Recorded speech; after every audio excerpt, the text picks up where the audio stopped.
Hello and welcome to this video looking at international institutions and non-governmental organizations, NGOs. So in this video we're going to look at the role that international institutions and NGOs play in international development. And these are the international institutions that we're going to look at: the World Bank, the IMF, the WTO, what is meant by NGOs, and also we're going to look at sovereign wealth funds. So let's start off with the World Bank, and here is a picture of its headquarters in Washington.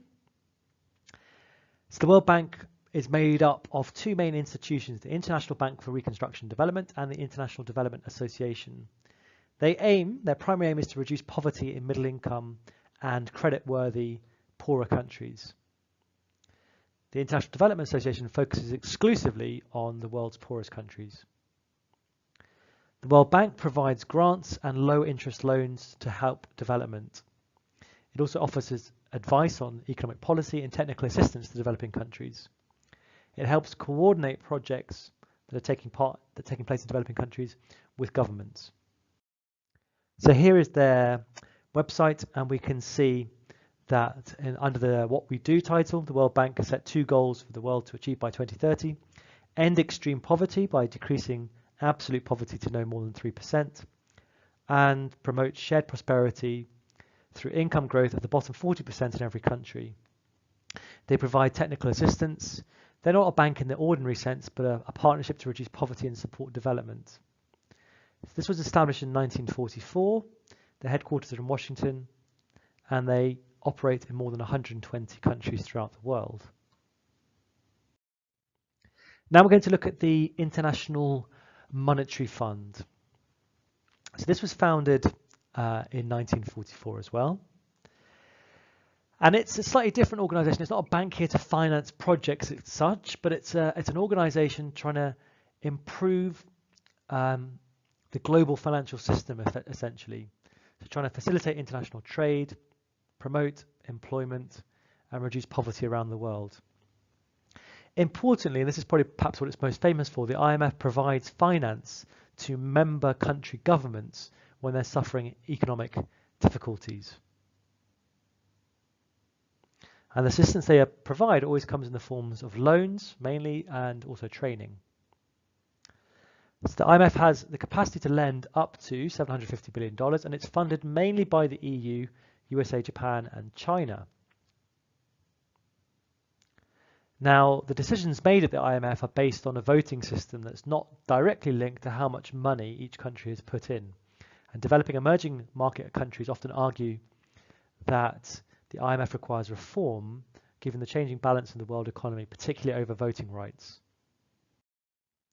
So if we look at the voting rights of the IMF, we can see that it's predominantly the developed countries that hold the highest percentage of votes, and so have the biggest say on how decisions are made, who gets the financial assistance, and what sort of requirements come with the financial assistance.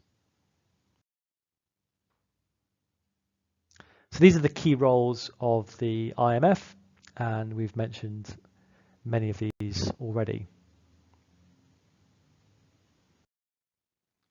So I've mentioned importantly that when governments risk running out of money, the IMF often will provide a bailout loan with certain conditions like austerity. You must cut government spending and raise taxes.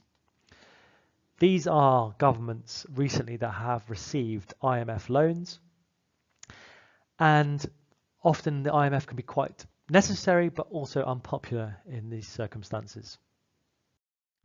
So some criticisms of the IMF: often the conditions of the loans are criticised.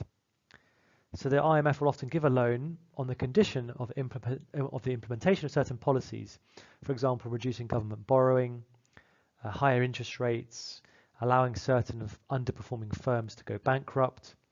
And they often advocate structural adjustment like privatization, deregulation, reducing corruption and bureaucracy. So they can be seen as quite classical, quite free market in their advice, which can be counter to many of the politics in the countries that are receiving loans. So this creates tension. They often advocate exchange rate reforms. They would like to see more floating exchange rates. Sometimes they advocate that countries should devalue, which can often lead to cost-push inflation as imports get more expensive. And generally they're criticised for a lack of transparency and involvement. So they come in with a big pile of money to the government and then start determining rules like you must now work until you're 75 before you retire. And as you can imagine, the population in this country going, who are these people? Why are they here? Why are they making these rules? How come they have so much power? We haven't voted for them. And so there can be a lot of criticism. On the flip side, what's the alternative? The government goes insolvent. Okay, our next international organization or institution is the WTO. So the primary aim of the WTO is to liberalize trade. It also settles disputes and provides a system of trade rules. There are, again, many critics of the WTO, that fair trade benefits developed countries more than developing. They have a most favored nation principle, so countries should not discriminate about where they source things. So, for example, if a local firm is not allowed to favour local contractors, we can't have any sort of local content requirements, which is often considered to be giving an unfair advantage to multinational companies, which predominantly come from developed countries.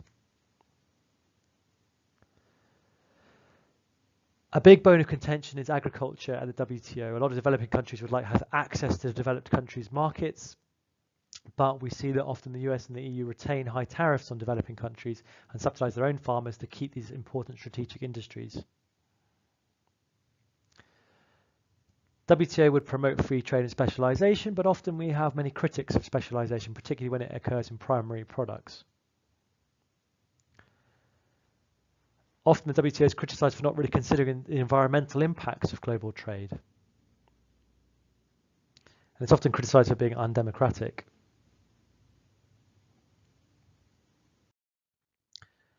We're now going to mention the international phenomenon of sovereign wealth funds, and these are investment funds run by foreign governments.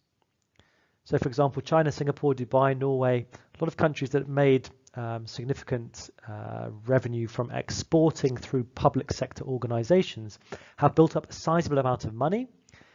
They've saved a sizable amount of money that they're now looking to invest around the world. So, for example, Norway's sovereign wealth fund owns on average about 2.5% of every listed European company because of its size. China has one, and even Ghana now have a sovereign wealth fund. So these are some of the big ones: Norway, China, Kuwait, Qatar, we've mentioned previously Dubai. Okay, finally we're going to talk about non-governmental organisations. And these are not-for-profit organisations that act as pressure groups representing the interests of members or the interests of other groups. So we can see some examples here like Oxfam, Save the Children, ActionAid, Amnesty International. So these frequently advocate particular policies and promote these in discussion with governments and their agencies, and they're also particularly involved in projects in developing countries. So a number of key benefits that they provide: accountability, so we know who is doing what in developing countries. They're often independent of government. They can provide information and expertise. So again, here are some examples of non-governmental organisations. Some of the pros of these: well, they have the ability to experiment freely with innovative approaches and to take risks. They can often be very flexible in adapting to local situations to develop projects in developing countries. Often they have a good relationship with people in those developing countries as opposed to foreign governments.